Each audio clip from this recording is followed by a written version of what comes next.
everybody, welcome back to my channel. My name's Lainey if you're new here. If you're not new here, hi.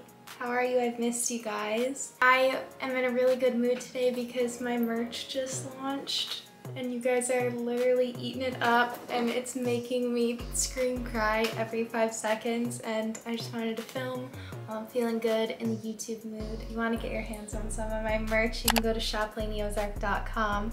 That's not what this video is. I expressed how I've been feeling about trends and just things moving so quickly and finding personal style in a past video, and that I'm just really over this overconsumption and the idea to be fashionable or trendy or current or an influencer, whatever you want to call it.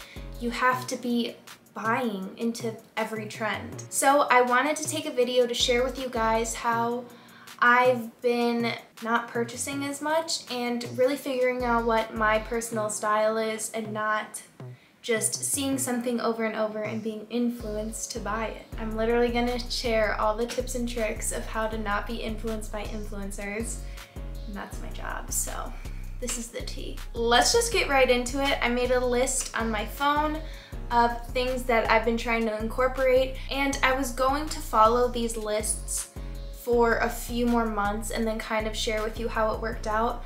But honestly, I want to go through this process together. So these have been helping me so far. If I come up with more, maybe I'll do a part 2, or I'll just share some stuff on my Instagram, so make sure to follow me there. Okay, the first thing that stuck out to me when I was thinking of buying some things recently, and I was on these trendy websites. I was on like With Jean. I was really close to buying some things from there, or even just keeping up and buying things on Depop and Poshmark, whatever, secondhand, it doesn't matter. So what I've started to do when I'm getting dressed every day is keeping tabs on what I wear the most.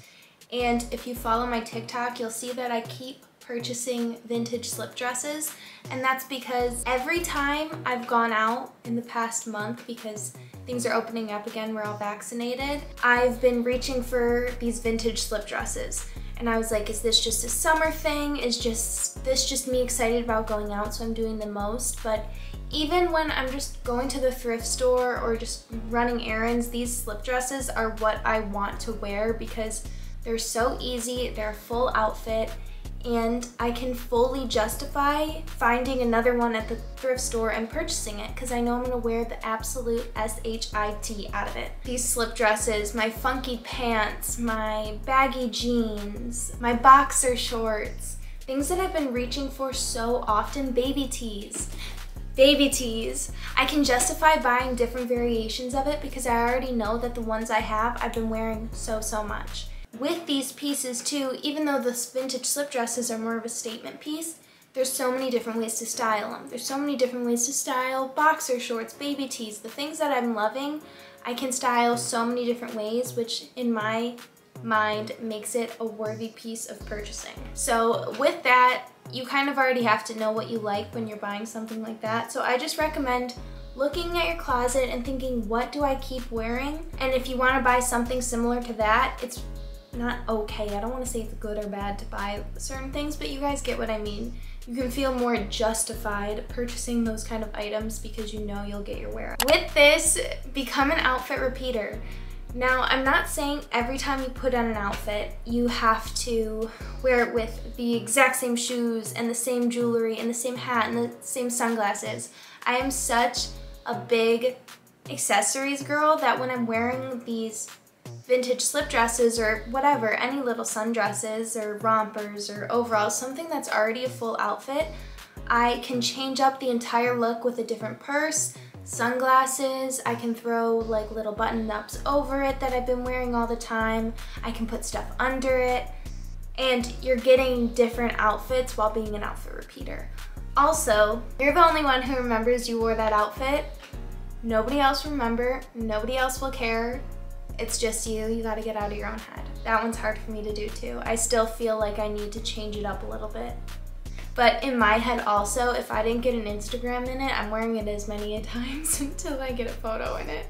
Because if there's not picture proof that I wore that outfit, you made that up in your head, I never wore that outfit. Okay, this next tip goes into the whole literal influencer marketing technique. If you don't like something the first time you saw it, it didn't grow on you the next time you saw it or the next 100 times you saw it, you were influenced. This happens all the time with like designer bags. I know everyone had that Marc Jacobs snapshot bag. That was the like most recent one. The other one was like this little Louis Vuitton like envelope looking purse. Those were all sent to like major influencers and they all started wearing the absolute crap out of these purses. Okay, let's think about Crocs. We all kind of mutually agreed a couple years ago or last year that Crocs were ugly. Literally, was it Bottega came out with like the platform Crocs, and there were a bunch of videos about how they were the ugliest shoe of like all time. And now influencers are getting sponsored by Crocs, they're wearing them all the time, and it's growing on people. I'm not saying every single one of these people who are buying Crocs now or were sponsored by Crocs didn't like them until they saw them a million times, but I can bet you that a lot of these people wearing Crocs didn't like them until you saw 100 ways of wearing them and you're like, oh my god, now they're growing on me, I like them. You were influenced. Just try and keep in mind what you like and don't like from the first time you saw it, because that's your personal style and that's your intuition of what you like. You need to stick with it. I've been influenced before too. I'm not trying to say I'm all like high and mighty and I can stick to my own all the time. I've become a lot more aware of, do I like it or have I seen it 100 times, and it's just like, it's growing on me.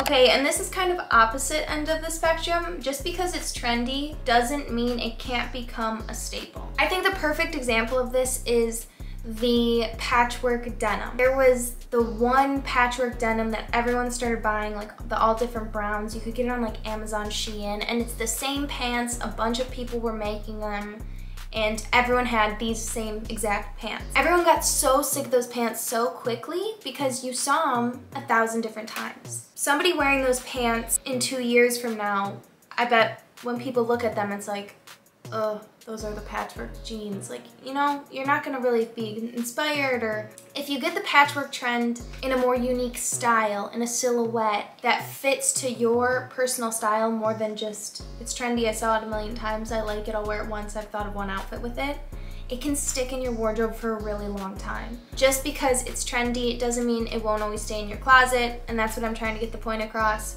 Cowboy boots, super trendy. I don't think they'll ever leave my wardrobe. The printed pants have honestly kind of been falling out of favor, but because the ones I got were all vintage, they still speak to me. They are so unique. Every time I look at them, I love them. I'm not sick of them. That's normally what happens with trends, is people just get sick of it. So if you're getting the trend, the fast fashion, Shein dupe trend that every single person and their mother has, you're gonna get sick of it. If you find something more unique to your personal style, it has the potential to stick in your wardrobe longer. Okay, and then finally, this is just kind of thinking overall before you buy something. You have to figure out what you like as a person. So with clothes, it's really hard to think like, well, what do I actually like with clothes and what's just trendy that I think is cute? Because just because you think something is cute and it's trending doesn't mean you have to buy it and wear it. Crazy, groundbreaking. So something I was thinking of for this is look at interior design. Look at cars you like. Look at architecture that you like. Look at nature, the colors that have always spoke to you. Music, or like what you liked as a little kid, because I feel like as a little kid, it was the most pure version of you. You were liking and doing whatever you wanted. It wasn't based on like what was cool or trendy at the time. So I feel like something of this for me that has really stuck out since like I'm trying to think of it more is my obsession with Avril Lavigne when I was little. I loved Avril Lavigne, and now I find myself wearing the little like white Hanes ribbed tank tops all the time that she always wore, like baggy, low-waisted Dickies or jeans. I think that's it.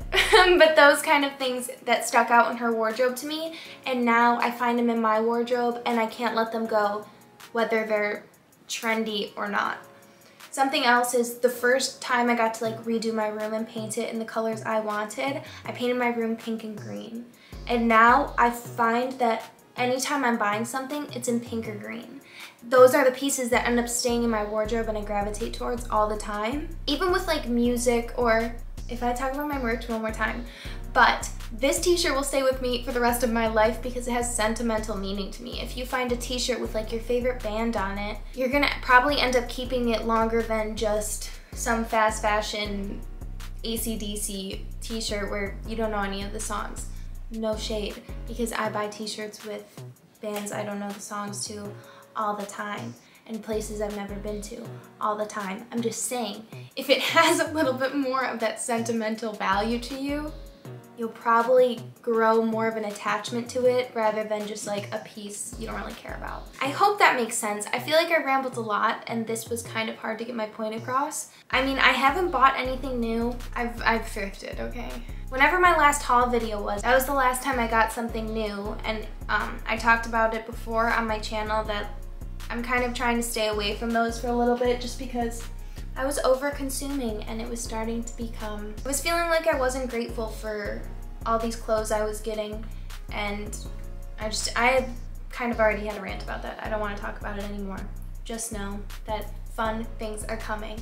I hope this video helped at least one of you try and figure out your personal style. I'm still going to be making trend videos. I think it's just going to be a lot more interesting now on the amount of trends I choose not to participate in now, opposed to me choosing to participate in about all of them. But that's it for this video. I hope you guys enjoyed it. If you liked it, make sure to give it a thumbs up, and you can also comment and subscribe if you want to.